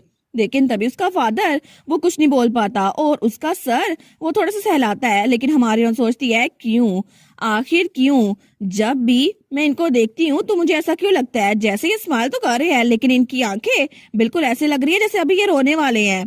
मे बी ये वहां से रो कर आए हों, लेकिन आखिर क्या वजह है? तो उसका फादर तो बहुत ज्यादा सैड लग रहा था। वो सोचती है क्या पता ये उस पोर्ट्रेट रूम में रो रहे हों, लेकिन आखिर क्या वजह हो सकती है इनके रोने की? तो उसका फादर कहता है क्योंकि मुझे ये थोड़ा ट्रबलसम लग रहा था। तो एर्नल कहती है क्या ट्रबलसम? तो उसका फादर कहता है मुझे ये रियलाइज नहीं हुआ, लेकिन मुझे डर था कि जब मैं तुम्हें देखूंगा मैं तुम्हें जान से मार डालूंगा। तो एर्नल तो बहुत ज्यादा शौक हो गई थी। वो सोचती है क्या, और उसको तो डर लगना शुरू हो गया था। वो सोचती है क्या अभी मैंने सच सुना, कहीं मैंने गलत तो नहीं सुन लिया? क्लियरली इस इंसान ने मुझे अभी कहा है कि मुझे मारना चाहता है, लेकिन ये तो सबसे ज्यादा स्वीट है, मर्डर की धमकी हुई ना। और तभी उसको पसीना आने लग गया था और वो सोचती है क्या इसका कहने का मतलब है ये मुझे मारना चाहता है या फिर ये मुझे मार देगा? आखिर ये सही से बात क्यों नहीं करता? और तब वो दिल में सोचती है और ये अभी भी क्लेम कर रहा है कि ये मुझसे नफरत नहीं करता, वो दूर हो गई थी उससे बड़ी जल्दी। तो वो कहती है आपका कहने का मतलब है आप मुझे अभी मार देंगे? तो उसका फादर कहता है नहीं नहीं ऐसी कोई बात नहीं है, एब्सोल्युटली नहीं। तो वो पिलर के पीछे जाके छुप जाती है। वो कहता है माय लेडी मैं आपके लिए कुछ भी कर सकता हूँ। और तब वो उसको बड़े प्यार से देखता है। लेकिन हमारी एर्नल वो सोचती है देखा आप फिर से ये स्माइल कर रहा है और मुझे रियश्योर कर रहा है, लेकिन इसकी आंखें देखकर मुझे ऐसा लगता है ये अभी रोना शुरू कर देगा। तो तब वो अपनी बेटी के पास आता है और तब उसके चेहरे पे हाथ रखता है। वो सोचती है इसने अभी मुझे इतनी खतरनाक बात की कि ये मुझे मारना चाहता है, लेकिन फिर भी ये स्माइल कर रहा है, आखिर ये ऐसे सब कुछ क्यों करता है? तो उसका फादर उसको उठाते हुए कहता है तो हम चल के तुम्हारी मॉम से ना मिले। तो हमारी हम सोचती है मुझे लगता है इन्होंने जो भी बोला है वो कोई झूठ या प्रैंक नहीं था, ये बिल्कुल सिंसियर हो रहे थे, लेकिन आखिर इनका मतलब क्या है? और तब थोड़ी देर बाद वो लोग मेहन के पास पहुंच गए थे। तो मेहन कहता है आखिर आप लेडी एर्नल को खुद क्यों लेकर आए माय लॉर्ड? लेकिन तब एर्नल का डैड हंसते हुए कहता है हमारी बेटी अपनी मॉम को मिस कर रही थी और एर्नल तो बिल्कुल बिल्ली बनी हुई थी। तो मेहन को तो बड़ा गुस्सा आता है। तो एर्नल का डैड कहता है हनी, लेकिन तभी मेहन के हाथ में जो पेन पकड़ा हुआ था ना वो उसको रख के ग्रैंड ड्यूक को मारता है। तो हमारी सोचती है क्या, और तभी वहां पर थोड़ा सा खून फैल गया था। वो सोचती है अच्छा तो एक फाउंटेन पेन वो भी हवा में उड़ सकता है, मुझे तो आज पता चला। हमें रात के वक्त हेल्बन स्टेट दिखा जाती है, हमारी हीरोइन का घर। और तब हमारी एर्नल वो तो अपने कमरे में आराम से सोई हुई थी, लेकिन तब दूसरी तरफ उसका फादर ड्यूक हेल्बन वो दोबारा से एनेक्स में जा रहा था। लेकिन तब वो सोचता है modern former head of house हेल्बन यानी कि मेरा फादर, जब भी मैं इस कॉरिडोर से गुजरता था तो तब वो हमेशा मेरे कान में एक जैसी बात कहा करता था, क्योंकि मैंशन के इस हिस्से में एनेक्स में सिर्फ वही लोग जा सकते हैं जो कि हेल्बन ब्लड लाइन से हो और ये बाकियों के लिए खुला नहीं है। लेकिन मेरे फादर ने मुझसे यही कहा था हेल्बन प्योर ब्लड लाइन के लोग ही इसकी की हैं और इसके अंदर वो मिस्टीरियस गेट है जहां पर सबके पोर्ट्रेट है और इस फैमिली में पूरे एम्पायर के राज दफन है और इसी वजह से पूरी दुनिया के सीक्रेट्स उसको सेफ गार्ड करने वाली हेल्बन फैमिली है जो कि हमेशा ग्लोरी में जीती और सांस लेती है। लेकिन तभी वहां पर किसी का पोर्ट्रेट लगा हुआ था, शायद वो उसके फादर का पोर्ट्रेट था। लेकिन तभी उसे अपने फादर की याद आती है जो किसी और पोर्ट्रेट के सामने खड़ा था और पास में उसे कह रहा था, और हम हमेशा एम्पायर की प्रेज हासिल करेंगे क्योंकि कोई भी हमारी तारीफें करते हुए थकेगा नहीं। और वलेर, इस बात को बिल्कुल मत भूलना कि तुम हेल्बन ब्लड लाइन में पैदा हुए हो और तुम्हें इस पूरी दुनिया पे कब्जा करना है। तुम इसी काबिल हो क्योंकि इस पूरी दुनिया के सीक्रेट्स हमारे हाथों में हैं और हम कोई भी चीज कर सकते हैं। और एम्पायर के फुली सिटीजन्स, उनको कोई आइडिया नहीं है बिहाइंड द सीन्स क्या हो रहा है या उनके साथ क्या हो सकता है। लेकिन हम यहाँ पर बैठ के भी, इस गैलरी के सीट पर बैठकर भी हेल्बन की तरफ, जो कि एम्पायर का ट्रू मास्टर है, हम बिल्कुल उनको पपेट्स की तरह ट्रीट कर सकते हैं और वो हमारे लिए तालियां बजाएंगे। बस वो यही कर सकते हैं क्योंकि यहाँ इन दीवारों के पीछे किसकी इतनी मजाल के वो हमारे राजों को उगलवा सके। लेकिन तब उसका फादर उसको हमेशा मैनिपुलेट किया करता था। सिंपैथी, ह्यूमैनिटी, तुम इन सारी की सारी चीजों को छोड़ दो मेरे प्यारे बेटे, क्योंकि तुम अपनी बहन की तरह बिल्कुल नहीं हो और तुम इस किंगडम को इनहेरिट कर सकते हो क्योंकि तुम इसी काबिल हो। लेकिन तब ग्रैंड ड्यूक हेल्बन, हमारी एडमिरल का डैड, उसको बिल्कुल भी अच्छा नहीं लग रहा था। लेकिन ना चाहने के बावजूद भी उसे अपने फादर की आवाज अपने कानों में महसूस होती है। अगर तुम्हें सच में अपनी बहन की फिक्र है ना, तो बिल्कुल वैसा करो जैसा मैं कह रहा हूँ वलैर, वरना तुम जानते हो ना कि तुम अपनी बहन को भी खो दोगे। और तभी वलैर को तो बहुत ज्यादा गुस्सा आ रहा था और तभी उसको अपने फादर की मुस्कुराती हुई शक्ल याद आती है। लेकिन वो गुस्से से कहते हुए जाता है, गो टू हेल। तो उसका फादर उसकी याद में उसकी तरफ देखकर स्माइल कर रहा था, लेकिन तभी उसके फादर की याद वहां से गायब हो रही थी। वो सोचता है ये सब कुछ सिर्फ इसीलिए क्योंकि मैं यहाँ डिस्प्ले में लगे हुए डिस्गस्टिंग चेहरे देखता हूँ, क्योंकि जब भी मैं एनेक्स आता हूँ ना तो मुझे ये देखना पड़ता है। लेकिन फिर भी मुझे ये जगह बिल्कुल बर्दाश्त नहीं होती। लेकिन मैं यहाँ सिर्फ एक वजह से आता हूँ और उसे कुछ याद आता है जब एक लड़की उसको गले लगा रही थी और तब वो छोटा था। तो वो कहती है, मेरे प्यारे भाई प्लीज तुम खुश रहना क्योंकि तुम खुश रहना डिजर्व करते हो। तो तब वो सीढ़ियाँ चढ़ रहा था। वो सोचता है ये सारी की सारी इल्यूजन ये मेरे दिमाग में होती है जब भी मैं यहाँ पर आता हूँ, लेकिन मैं अभी तक सिर्फ एक इंसान के लिए जीता रहा था और मेरे पास कोई चॉइस नहीं है कि इस जगह पे वापस ना आऊं। और तभी वो एक जगह पर पहुंचता है जहाँ पे एक पोर्ट्रेट के ऊपर कपड़ा लगा हुआ था। लेकिन तभी वो स्माइल करके कहता है, बहुत लंबे अरसे बाद मिल रहे हैं, है ना। और तभी वो उस कपड़े को हटाता है तो वहाँ किसी लड़की की फोटो थी। तो तब वो कहता है, मेरी प्यारी बहन सियोनी, बहुत दिनों बाद मिले। और वहां पर एक लड़की की पोर्ट्रेट थी जो कि सेम टू सेम हमारी एरनल की तरह दिख रही थी और शायद वो एरनल की मॉम थी। लेकिन अगर ये लड़की एरनल की मॉम हुई तो इसका मतलब हुआ कि वो उसका अंकल लगा, ना कि उसका फादर। तो तभी सीन चल होता है और हमें दूसरी तरफ का सीन दिखा जाता है जहाँ टेबल पे एक बुक पड़ी हुई थी। लेकिन तभी कोई उस बुक के पन्ने पलटता है, लेकिन वहां पर हमें हेल्बन स्टेट दिखा जाती है, वो मैंशन जो बिल्कुल खाली था। लेकिन तभी हमारी एरिनल, उसके मुंह से खून निकल रहा था और वो खांसी जा रही थी और मेहन और उसकी मेड्स के पास ही थी। तो सब लोग कहते हैं माय लेडी, लेकिन एरिनल की हालत तो बिगड़ती जा रही थी। तो तभी डॉक्टर मेहन के पास था। वो कहता है, लॉर्ड मेहन, मेडिसिन काम करना बिल्कुल बंद हो चुकी है और मुझे लगता है कि आपको अपने आप को इमोशनली प्रिपेयर कर लेना चाहिए। तो मेहन कुछ बोल नहीं पाता, वो तो बहुत उदास हो गया था। वो सोचता है, नहीं, मुझे इनको अभी नहीं खोना। और बाकी पूरे के पूरे हेल्बन स्टेट में बिल्कुल खामोशी थी सिवाय एरिनल के कमरे में, क्योंकि उसकी मेड्स वहां पर रोई जा रही थी। तो एरिनल मेहन से कहती है, मेहन, मैं चाहती हूँ कि मैं आखिरी बार तुम्हारा हाथ पकड़ूं, तो क्या तुम मेरा हाथ पकड़ोगे। और तब उसकी तरफ हाथ बढ़ाती है, लेकिन मेहन वो कहता है एरल, और तब उसका हाथ पकड़ लेता है। वो कहती है, मेहन प्लीज रोना नहीं, क्योंकि ये बिल्कुल ठीक है। और तब उसकी आंखें बंद हो रही थी और ये कहते ही वो मर चुकी थी। लेकिन तब मेहन वो भी रोने लग जाता है। वो कहता है, मुझे माफ कर दो एरल, ये सारी मेरी गलती है, ये सारी की सारी मेरी गलती है। लेकिन इस तरह विंटर के एक सुबह एरिनल, जो कि ग्रैंड ड्यूक की बेटी थी, वो गुजर चुकी थी। और उस दिन मेंशन में जब वो बच्ची चली गई तो सबको एहसास हुआ कि उस बच्ची के वहां होने की वजह से पूरी जगह पर बिल्कुल रौनक थी। लेकिन अब वो रौनक जा चुकी थी और सब लोगों में से हर एक ने उस फ्यूनरल को अटेंड किया था और सब ने उसको गुड बाय कहा था। शायद यहाँ पर हर कोई आ रहा था ना, तो फाइनली में वो साइलेंस भी ब्रेक हो गई और वहां पे वो भी पहुंच गया, उस घर का रियल ओनर। और वहां पे ड्यूक हेल्बन खड़ा था। लेकिन तब मेहन ड्यूक हेल्बन को देखते हैं और तब उसको तो बहुत ज्यादा गुस्सा आता है ड्यूक हेल्बन पे। वो कहता है, क्या ये सच में इतना मुश्किल था कि तुम एक बार भी अपनी बेटे से मिलने नहीं आ सके। तो ड्यूक कुछ नहीं बोलता। वो कहता है, वो तुम्हारी इकलौती बेटी थी, वो बच्ची जिसको तुमने कभी भी देखा नहीं और तुमने उसको बिल्कुल अबंडन कर दिया और पीछे छोड़ दिया। तुम्हें लगता है कि ये सिचुएशन बिल्कुल सेंस बनाती है, लेकिन ड्यूक हेल्बन वो कुछ बोल नहीं पाता क्योंकि सारा कसूर उसी का था। तो तो मेहन की आंखों के नीचे भी डार्क सर्कल बने हुए थे क्योंकि वो बहुत ज्यादा रोया था। वो कहता है तुम्हारी इररिस्पॉन्सिबिलिटी की वजह से मैं थक चुका हूँ, मैं भी अब यहाँ से जा रहा हूँ वलेर। अब मैं बिल्कुल इसको खत्म करता हूँ, मैं सच में इस जगह पे बिल्कुल नहीं रुकूंगा क्योंकि अब वो बच्ची भी यहाँ पर नहीं है। तो वलेर कहता है मेहन, वो कहता है बिल्कुल नहीं, मैं यहाँ पर बिल्कुल नहीं रुकूंगा, चाहे तुम जैसे मर्जी रहो, अब कोई भी तुम्हारे पास नहीं होगा, तुम जैसे मर्जी रहो क्योंकि मैं भी यहाँ से जा रहा हूँ और दोबारा तुम्हारा चेहरा कभी नहीं देखूंगा।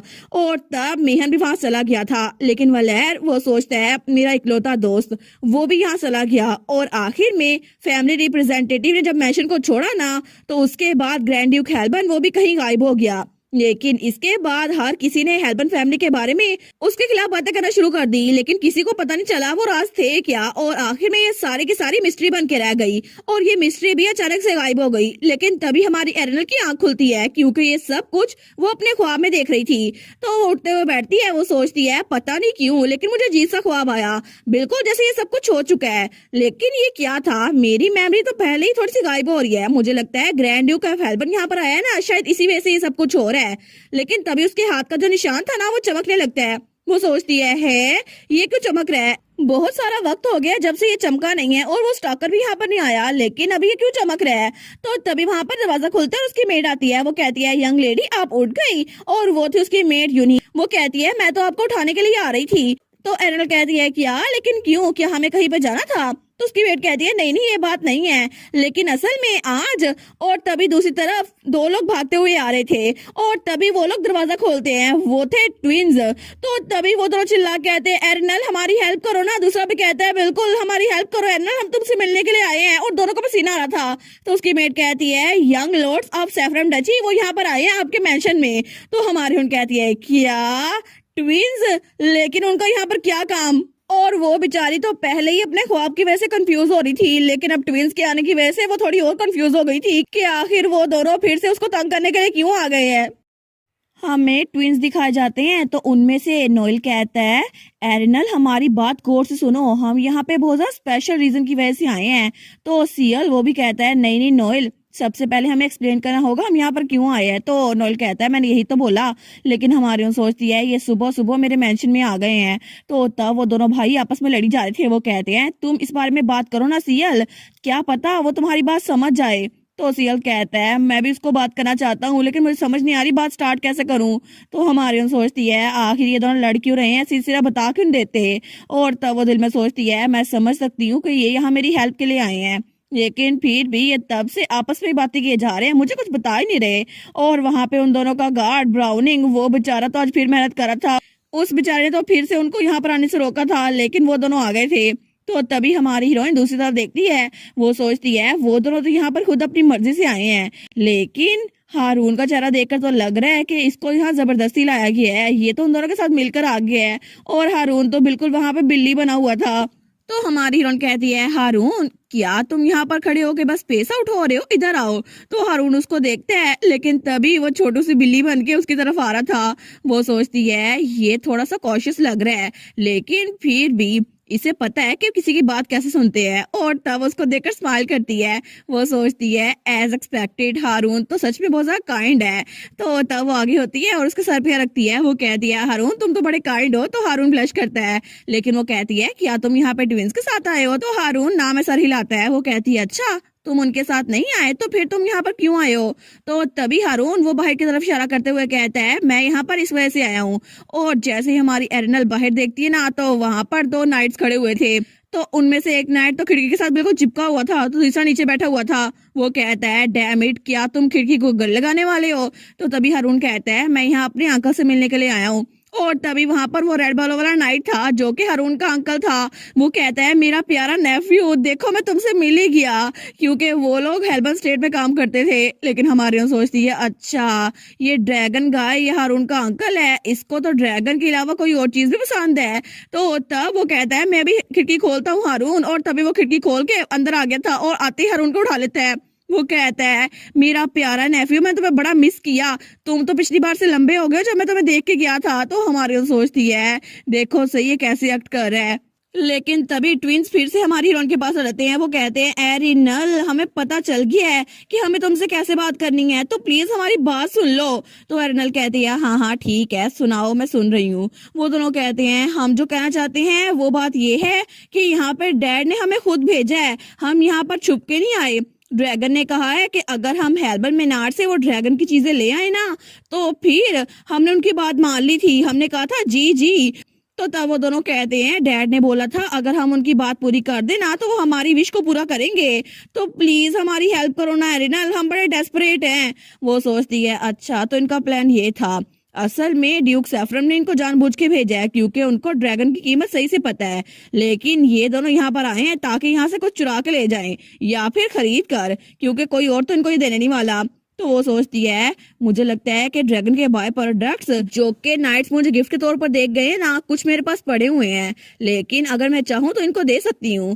फिर भी वो सोचती है सबसे पहले मुझे निगोशिएशन करनी होगी कि मुझे दे के सकते हैं। तो वो कहती है अच्छा अगर मैं तुम्हें ड्रैगन के बाय प्रोडक्ट बेचूं तो तुम लोग वापस में मुझे क्या दोगे। तो वो दोनों कहते हैं हम क्या देंगे। तो वो दोनों कहते हैं ये पैसों के बारे में है ना, पैसा हमारे पास हर एक चीज है। और तभी ब्राउनिंग पूरा बक्सा ले आया था जो कि जेवरात से भरा हुआ था। तो हमारी सोचती है मैं यही आंसर एक्सपेक्ट करी थी, आखिर ये सैफरन डची से है, कोई ऐसी वैसी डची नहीं है, पूरे एम्पायर के सबसे ज्यादा अमीर डची है। लेकिन हमारी हीरोइन स्माइल करते हुए कहती है भूल जाओ पैसों को, मैं इसकी बात नहीं कर रही। और तब वो खड़ी होते हुए कहती है उसके बजाय क्या तुम लोग मेरे साथ कोऑपरेट करोगे और तुम लोग जरा मुझे फॉलो करो।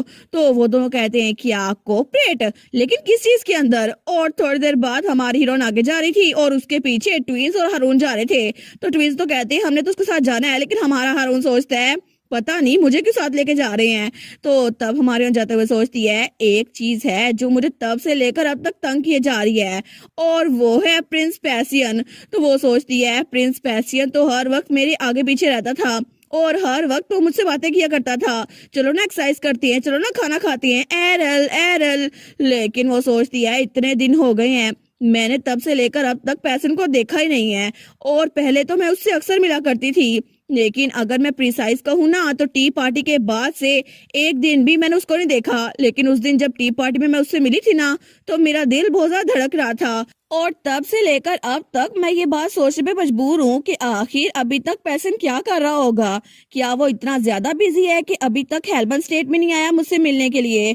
और वैसे भी वहाँ इंपीरियल पैलेस में जाकर उससे खुद मिलना मेरे लिए बिल्कुल इम्पॉसिबल लगता है, और मुझे तो आइडिया बड़ा क्रेजी लग रहा है। और तभी जब वो शीशे के सामने खड़ी हुई थी ना तो वो बार बार कही जा रही थी बस इससे बाहर निकल आओ तुम, एरिनल हो ठीक है। तो उसकी मेड सोचती है पता नहीं माई लेडी को क्या हो गया। लेकिन तभी वो लोग हालवे के दरमियान पहुंच गए थे। वो सोचती है और वैसे भी कल मैं ड्यूक हेल्बन से मिली हूँ ना तो मुझे एक चीज रियलाइज हुई है। तो वो दोनों बच्चों को देखती है तो दोनों बच्चे कहते हैं ट्विंस एरल हम लोग कहाँ जा रहे हैं, हम लोग उससे कब स्टार्ट करेंगे, तुम्हें हमारी कोऑपरेशन किसमें चाहिए। दूसरा भी कहता है बिल्कुल हमें बताओ ना। तो वो सोचती है मुझे लगता है कि ड्यूक हेल्बन को देखकर कि वो बड़े हैंडसम है ना मेरे डैड, तो शायद मुझे प्रिटी फेसेस बहुत ज्यादा पसंद है, और इसी वजह से ब्यूटीफुल फेस देखकर मैं बहुत ज्यादा शौक हो जाती हूँ और मुझे वो पसंद आते हैं।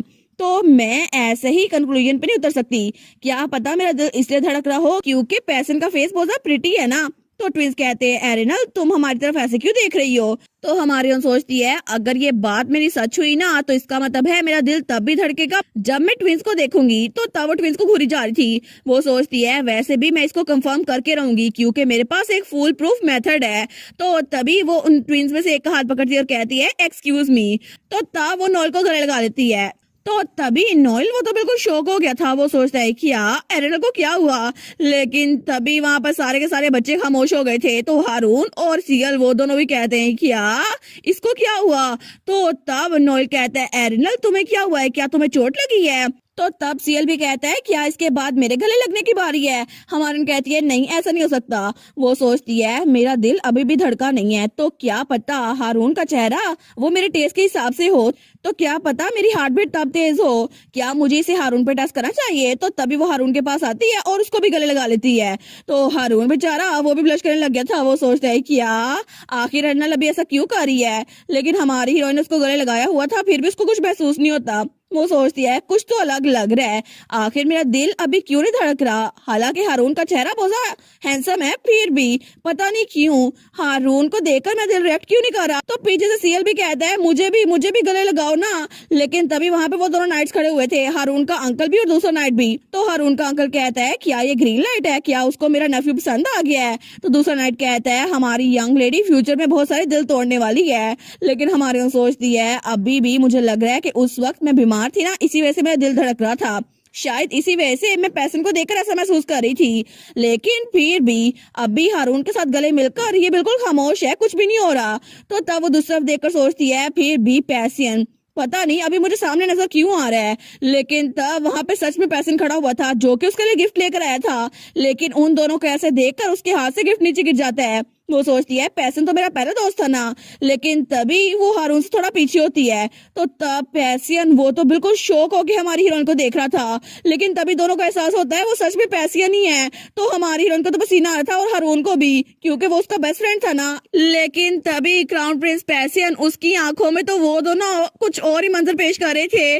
तो तब वहां पे ये लव ट्रायंगल देखकर सबके मुंह खुले को खुले रह गए थे। वो दोनों नाइट्स कहते हैं क्या, लेकिन ट्विंस ने अपना मुंह बंद कर लिया था। वो कहते हैं ओ ये क्या हो गया। तो हमारे कहती है एक मिनट पैसियन आखिर तुम यहाँ पर कब से खड़े थे। लेकिन तभी पैसियन वो उसको अपने पास नहीं देता और थोड़ा पीछे होता है। लेकिन तभी वो मुड़ता है और वहां से भागने लगता है। तो हमारी हीरोइन बहुत ज्यादा परेशान हो गई थी। वो सोचती है कि यार ये जा क्यों रहा है। तो वो उसको रोकने लगती है। वो कहती है पैसियन रुको सही।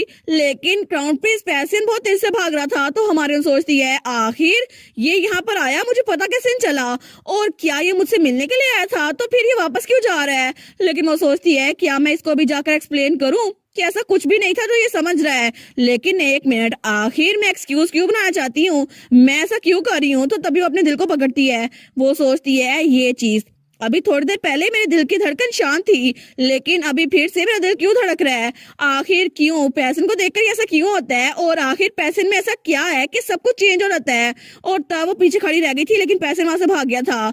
तो पीछे दो नाइट थे। वो कहते हैं ऐसा लगता है चीजें बड़ी सीरियस हो गई हैं। तो दूसरा नाइट भी कहता है बिल्कुल मुझे लगता है कि हर चीज बिखर गई है। तो तब हारून का अंकल उसके पास आते हुए कहता है ओए बच्चे फिक्र ना करो, तुम्हें टेंशन लेने की जरूरत नहीं है, ये सब कुछ तो होता रहता है। लेकिन हारून बेचारा वो सोचता है पता नहीं अंकल क्या सोच रहे हैं और ये सिचुएशन कैसी थी, मुझे तो कोई आइडिया नहीं है, मैं तो बस वहां पे खड़ा रह गया था, मुझे क्या पता क्या हो रहा था। हमें रात के वक्त एम्पीरियल पैलेस दिखाया जाता है। तो तब वहां पे हमारा पैसियन क्राउन प्रिंस वहां से बहुत ज्यादा उदास होकर जा रहा था। लेकिन तब सारे के सारे मेड और सर्वेंट्स उसको देखकर परेशान हो रहे थे। तो उनमें से दो मेड्स बातें करती हैं, एमिली आखिर आज क्राउन प्रिंस हाइनेस को क्या हुआ है, वो तो आज परफेक्टली चेयरफुल होके गए थे ना हेल्बन स्टेट की तरफ। तो दूसरी कहती है चुप हो जाओ, अपनी आवाज कम रखो, तुम इनको देखकर बता नहीं सकती कि इस वक्त इनके साथ जरूर कुछ बुरा हुआ है जो कि लेडी एरनल के साथ इन्वॉल्व करता है। लेकिन तब हमारा हीरो वो तो वहां पे बहुत ज्यादा उदास होकर अपने सोफे पे बैठ गया था। लेकिन तब वो तो बहुत ही ज्यादा उदास था। तो तभी वहां पर हमारे हीरो की बहन वो भी थी और उसके साथ उसकी बिल्ली भी थी। तो तब हमारे हीरोइन की बहन सीरिया कहती है आखिर इसके साथ मसला क्या है, और वो तो इमरजेंसी की वजह से यहाँ पर आई थी। लेकिन तब गेहम कहता है मुझे तो खुद नहीं पता, मगर तो हमारी सीरिया कहती है क्या गेहम तुम्हें भी नहीं पता। वो कहता है वेल ये जरूर उस वक्त हुआ होगा ना जब मैं उनके पीछे भाग रहा था, लेकिन तब वो बड़े तेज भाग रहे थे और मैं उनको पकड़ नहीं पाया था, इसी वजह से मैंने उनसे कहा भी था योर हाइनेस मैंने कहा ना भागे, और वो कह रहे थे एरनल। वो सोचता है वो तो इतनी जल्दी भागे मुझे सिचुएशन का पता नहीं चला, अब मैं क्या करूं। तो तब वो भी और बहुत ज्यादा उदास हो गया था। वो कहता है एज एक्सपेक्टेड इस सारे टाइम में फाउंडिंग फेस्टिवल से पहले ही मुझे लगता है मुझे उनको रोकना चाहिए था, और जब उन्होंने कहा ना वो हेल्बन जा रहे हैं तभी मुझे उनको रोक देना चाहिए था। तो सीरिया कहती है भूल जाओ इसको, तुम्हारे साथ तो बात करना ही बेकार है, उसके ऊपर तुम्हारा कोई बस नहीं चलता। लेकिन तब अपने भाई के पास आती है और कहती है पैसियन। तो पैसियन उसको देखता है तो अपनी बिल्ली को देते हुए कहती है अब इसको ले लो, और उसकी बिल्ली वो मियाऊ करती है। लेकिन तब सीरिया कहती है मैं इसको सिर्फ थोड़ी देर के लिए तुम्हें उधार दे रही हूँ और कल मैं इसको वापस ले लूंगी, ठीक है। तो वो बिल्ली मियाऊ कर रही थी। तो सीरिया कहती है और अपने उदास से बाहर निकल जाओ, और वैसे भी किसी और की वजह से तुम्हें बैड मूड में होने की जरूरत नहीं है। एनीवेज अब मैं जा रही हूँ, तो सीरू तुम कल डाउन तक वापस आ जाना। तो उसकी बिल्ली कहती है मियाऊ। लेकिन उसके जाने के बाद हमारा हीरो वो उस बिल्ली को देखता है और तब उसको पैट करा था, वो तो बहुत ही ज्यादा उदास था। तो तब उस बिल्ली को गले लगाते हुए कहता है सीरू। तो बिल्ली कहती है मियाऊ। लेकिन तब हमारा हीरो तो बड़ा उदास होते हुए कहता है एक सिंपल हग, इसका कोई मतलब नहीं होगा है ना, आखिर कोई किसी को क्यों ही गले लगाएगा। मुझे पता है कि पहले मैं एर्नल को बहुत ज्यादा टाइम गले लगाया करता था, लेकिन उसकी कोई स्पेसिफिक रीजन नहीं होती थी है ना। अगर ऐसा है भी, फिर भी एर्नल कोई ऐसे इंसान तो नहीं है जो किसी को खुद से गले लगाए, और उसने तो कभी भी मुझे भी खुद से गले नहीं लगाया, और मैं भी सिर्फ उन्हीं लोगों को गले लगाता हूँ जिनको मैं सच में पसंद करता हूँ। तो वो बिल्ली मियाऊ मियाऊ कर रही थी। लेकिन तब पैसियन वो सोचता है अगर मैं इस बारे में सोच रहा हूँ तो स्टार्ट से लेकर अभी तक एर्नल तो हमेशा काइंड और डिटेक्टिव सिर्फ हारून की तरफ रहती है, और अगर हारून वहां पर होता है ना तो हम चारों में से सिर्फ हारून को चूज करती है। लेकिन तब वो उस बिल्ली को बहुत ज्यादा जोर के गले लगाता है, तो बिल्ली बहुत ज्यादा डर गई थी। तो वो कहता है हारून, मुझे लगता है कि वो हारून को ही पसंद करती है। लेकिन तभी वो बिल्ली वो बड़ी जोर से कहती है मियाँ और उस पे पंजे मार देती है। लेकिन तभी गेम वहां पर देखते हैं, वो कहता है योर हाइनेस आप ठीक तो है ना, और तभी वो बिल्ली उसको पंजे मार कर वहां से भाग गई थी। लेकिन गेम उसके पास आता है, वो कहता है योर हाइनेस आपके तो हाथ से खून निकल रहा है, प्लीज मुझे बताए कहाँ पे दर्द हो रही है, मैं अभी आपकी चोट पर इलाज करता हूँ। वो कहता है गेहम एरिनल क्या सच में वो हारून को पसंद करती है, और वो अभी भी बहुत ज्यादा उदास हुआ था। तो गेम सोचता है क्या इनको अपनी चोट की फिक्र नहीं है। तो तब हमारा हीरो वो कहता है अगर ऐसा ही है ना तो फिर मैं उन दोनों को इकट्ठा रहने में हेल्प करूंगा। तो तभी वहां पर कोई आता है, वो कहता है योर हाइनेस मुझे माफ कीजिएगा इंटरप्ट करने के लिए। तो गेम कहता है क्या, तो तभी वो कहता है असल में हाउस हेल्पन से कोई आपसे मिलना चाहता है। तो पैसन कहता है एक मिनट, कहीं वो एर्नल तो नहीं। तो वो कहता है जी बिल्कुल, लेडी एर्नल चाहती हैं कि वो कल सुबह आपसे मिले। तो हम उनको क्या जवाब दें। लेकिन अगले ही सुबह वो वापस आया था हमारी एर्नल के पास। वो कहता है his imperial highness crown prince, उन्होंने कहा है कि वो बहुत ज्यादा बिजी हैं और इसी वजह से वो आपसे मिल नहीं सकते, इसी वजह से उन्होंने आपकी ऑडियंस को पोलाइटली डिक्लाइन कर दी है। इसके अलावा उन्होंने कहा है कि उनका शेड्यूल बहुत सारा बुक्ड है, इसी वजह से अगला पूरा हफ्ता वो आपसे मिल नहीं पाएंगे। तो एर्नल को तो बड़ा गुस्सा आ रहा था। वो सोचती है इसका मतलब है कि वो मुझे एक्सप्लेन करने का एक चांस भी नहीं देगा। तो तब अपना सर पकड़ लेती है। वो सोचती है श्योरली अभी तक तो वो बहुत ज्यादा गुस्से में होगा, वो तो कह रहा होगा हारून को एर्नल ने गले लगाया मुझसे भी पहले, और अभी भी वो बड़े गुस्से में होगा, फिर भी उसने मना कर दिया। लेकिन अगर ऐसा ही है तो वो सोचती है इसका मतलब है मैं डम हो चुकी हूँ। तो तब वहां पे उसकी मेट्स भी खड़ी थी। तो तब लीना कहती है वो जरूर बिजी होंगे। तो दूसरी यूनिमेट भी कहती है बिल्कुल हिज हाइनेस क्राउन प्रिंस वो तो बहुत ज्यादा बिजी होंगे ना, और वैसे भी कितना इंप्रेसिव है ना कि वो अपना टाइम निकाल के आपसे मिलने के लिए आ जाते हैं। तो हमारी सोचती है ये बात सच तो है, लेकिन फिर भी वो सोचती है इससे पहले कि कुछ मसला हो जाता मैं मिसअंडरस्टैंडिंग को क्लियर करना चाहती थी, लेकिन वो तो मुझसे मिलने के लिए तैयार नहीं है। मे भी ये सब कुछ कल की वजह से हुआ है, क्योंकि अभी तक तो वो यहाँ पर आ गया होता और मेरे पास होता, और तब चाय में भी उसको हमारा पैसे नजर आ रहा था। वो सोचती है मेरा दिमाग तो अब और कुछ जरा शांत नहीं हो रहा, बिल्कुल भी नहीं। मुझे तो कल वाली बात ही याद आई जा रही है, क्योंकि अगर कुछ ऐसा पहले हुआ होता ना तो मैं उसे बिल्कुल कहती तुम्हारा इससे क्या ताल्लुक है और मुझे बुरा लगता। लेकिन अभी पता नहीं किस रीजन की वजह से मुझे अपने दिल पे बोझ महसूस हो रहा है, ऐसा लगता है मैंने कोई बहुत बड़ी गलती कर दी है। लेकिन फिर भी उसके लिए पहले मुझे पैसे से मिलना पड़ेगा ना। तो तब वो गहरी सांस लेती है। तो तब पीछे से उसकी मेट्स को देखती है, तो दोनों के दिमाग में एक आइडिया आता है। तो तब लीना कहती है बाय द वे यूनी, क्या तुम्हें पता है मार्शल आर्ट टूर्नामेंट वो तो हर साल फाउंडिंग फेस्टिवल पे होता है ना। दूसरी कहती है बिल्कुल, मैंने भी सुना था कि वहां पर बच्चों के खेलने के लिए अलग से जगह होती है। तो हमारी उनकी बात सुनती है। तो यूनी कहती है क्लियरली इस बार हिज हाइनेस क्राउन प्रिंस भी वहां पर आने वाले हैं। तो हमारी हीरोइन थोड़ा सा फ्लिंच होती है, वो सोचती है पैसन भी वहां पर आएगा। तो तब लीना कहती है कितना वंडरफुल होता ना अगर हमारी लेडी भी उसको अटेंड करती। लेकिन तभी हमारी हीरोइन आती है उन दोनों के पास और उनसे कहती है मैं भी, क्या मैं भी वहां पर जा सकती हूँ। और तब उसने उनकी स्कर्ट पकड़ी थी, लेकिन तब वो कहती है सच्ची क्या मैं भी चल सकती हूँ। तो यूनी वो स्माइल करती है, वो कहती है जी बिल्कुल, तो क्या मैं जाके ग्रैंड ड्यूक से पूछ के रहूं। तो लीना कहती है मुझे लगता है वो लॉर्ड मेहन के ऑफिस में होंगे। और तभी हमें दूसरी तरफ मेहन का ऑफिस दिखा जाता है जहाँ पर ड्यूक और मेहन काम कर रहे थे। तो तब मेहन काम करते हुए कहता है उस दिन मैंने सुना था कि आपने एरिनल को धमकी दी थी, आप उसे जान से मार डालेंगे। तो ड्यूक कहता है अच्छा मेरी बेटी ऐसी बातें कर रही थी तुमसे, लेकिन क्या सच में तुम दोनों का रिलेशनशिप इतना अच्छा है कि वो तुम अपनी माँ समझ के हर एक बात बता देती है? तो हमारा मेहन कहता है क्या ये चीज अभी इंपॉर्टेंट है? आप तो मुझे गुस्सा दिलाते रहते हैं, लेकिन केयरफुल रहिएगा, आप उसके सामने जो कुछ भी कहे। तो क्या मैं आपको बेसिक मैनर जैसी कोई चीज ना सिखा दूं? और आप लकी हैं कि एरिनल ठीक है, अगर उसको थोड़ा सा भी हर्ट हुआ होता ना तो मैं आपको बिल्कुल ना छोड़ता ड्यूक वलेर। तो ड्यूक कहता है रिलैक्स करो, मैंने कुछ भी सीरियस नहीं कहा था। तो मेहन कहता है अगर ये कुछ सीरियस नहीं था तो एरिनल को ऐसा क्यों लगा कि आपने उसे डेथ थ्रेट दी थी? तो ड्यूक कहता है अगर तुम इस बारे में इतने क्यूरियस हो रहे हो तो पहले मुझे ये बताओ कि तुम उसकी मॉम कैसे बने? वो कहता है ये तो एक सीक्रेट है। तो ड्यूक वलेर कहता है फिर मेरे वाला भी एक सीक्रेट है। तो मेहन कहता है लेकिन क्यों? मुझे तो अब आप पे गुस्सा आ रहा है। तो ड्यूक कहता है अच्छा ठीक है, तो पूछो क्या पूछना है? वो कहता है एग्जैक्टली आपने मेरे उस दिन का सवाल का जवाब क्यों नहीं दिया? तो ड्यूक कहता है अच्छा उस दिन वाला सवाल जब तुमने पूछा था कि क्या वो मेरी सच में बेटी है या फिर नहीं, लेकिन मैंने जवाब दे तो दिया था। और तब वो उस पेपर को पकड़ते हुए कहता है मैंने बस तुम्हें जवाब दे दिया था, इसके अलावा मुझे कुछ नहीं बताना। तो मेहन कहता है वो आपने सिर्फ बात खत्म करने के लिए बोला था, मुझे सच में जवाब चाहिए जो कि सच में सच है, ना कि सिर्फ झूठ जो आपने दूसरे लोगों को बताया हुआ है। और तब मेहन घूर के ड्यूक को देखता है, वो कहता है मुझे सच चाहिए, ना कोई धोखा, ना डिसेप्शन, ना कोई सीक्रेट। और वैसे भी आपने कहा था कि आप मुझसे हर एक बात शेयर करेंगे और एक ऐसा सच जो बिल्कुल सच हो। तो ड्यूक कहता है जब ऐसी बातें आती है तो तुम गिव अप नहीं कर सकते है ना मेहन? तो मेहन कहता है ठीक है, मैं एक दोस्त की तरह बात कर रहा हूँ, मैं मजाक बिल्कुल नहीं कर रहा। जब से मैं इस पेंशन में आया था ना तुम मेरे इकलौते दोस्त थे और मैंने तब से तुमसे प्रॉमिस किया था और तुमने भी मुझसे प्रॉमिस किया था कि तुम कभी भी मुझसे झूठ नहीं बोलोगे। तो मुझे बताओ कि आखिर ये सब कुछ क्या चल रहा है? और तब मेहन कहता है हमारी दोस्ती की खातिर कम से कम मुझे ये तो बता दो। तो ड्यूक वलेर वो कहता है ठीक है, अगर तुम्हें ये जानना है तो फिर मैं तुम्हें बता ही देता हूँ। और तब उसको सारी की सारी बात बताता है, लेकिन हमें बताई नहीं जाती। और थोड़ी देर बाद जब मेहन को सब कुछ पता चल गया था वो कहता है क्या क्या ये सच में सच है? और वो तो बड़ा परेशान हो गया था। वो कहता है क्या तुम झूठ तो नहीं बोल रहे? तो ड्यूक कहता है बिल्कुल नहीं, क्या तुम्हें लगता है कि मैं अभी भी झूठ बोल सकता हूँ? तो वो कहता है आखिर क्यों? तुम इस तरह के इंसान कैसे बन गए? तुमने एरिनल तक से ये बात छुपाई हुई है। वलेर आखिर तुम ऐसा कैसे कर सकते हो? और तभी वहां पे हमारी एरिनल मेहन के ऑफिस की तरफ बढ़ रही थी, लेकिन तभी जब वो दरवाजा खोलने लगती है ना तो उसे मेहन की आवाज आती है वलेर क्या तुम्हारा दिमाग तो खराब नहीं हो गया? तो हमारी हीरोइन वहीं पर रुक गई थी। तो हमारी एरिनल सोचती है क्या डैड पे मेहन गुस्सा हो रहा है, लेकिन क्या मैं अंदर जाऊं या फिर नहीं? हमें हमारा मेहन दिखा जाता है जो कहता है सच में आपका दिमाग तो खराब नहीं हो गया? वो तो अपना सर पकड़ लेता है।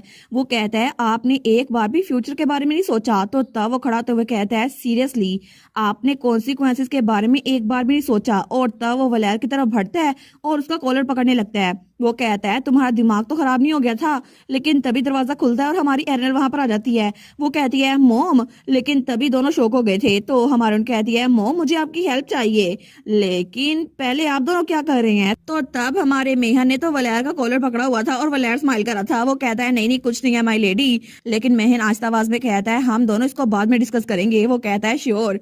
लेकिन थोड़ी देर बाद हमारी हीरोइन वहां आने की रीजन उनको बता देती है। तो मेहन कहता है तो आपका कहने का मतलब है कि इस साल फाउंडिंग फेस्टिवल में जो बॉल होगा आप उसको अटेंड करना चाहती हैं? वो कहती है बिल्कुल।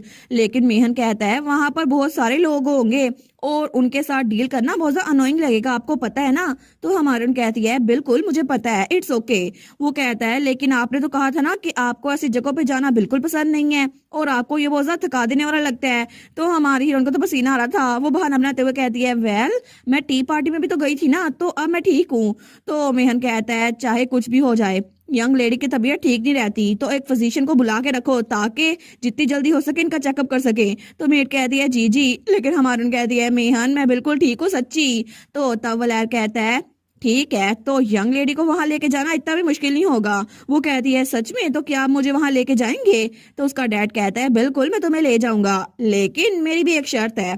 सबसे पहले तुम्हें मुझे डैड कहना पड़ेगा और वैसे भी पूरी दुनिया में कोई भी चीज फ्री नहीं आती। वो कहती है क्या? तो उसका फादर कहता है अभी चलो कहो ना मुझे डैड, बस एक लफ्ज ही तो कहना है। लेकिन हमारी हीरोइन को तो पसीना आ रहा था।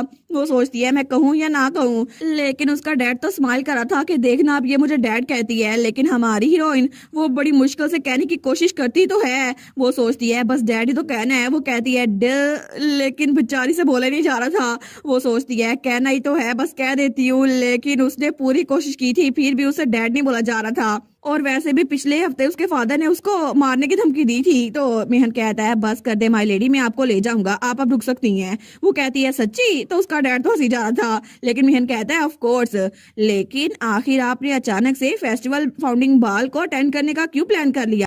तो हमारी हीरोइन सोचती है बार रूम में जाने की रीजन, वो सोचती है मैं तो पैसन के बारे में क्यूरियस थी, लेकिन मुझे उसके साथ एक मिसअंडरस्टैंडिंग भी क्लियर करनी है।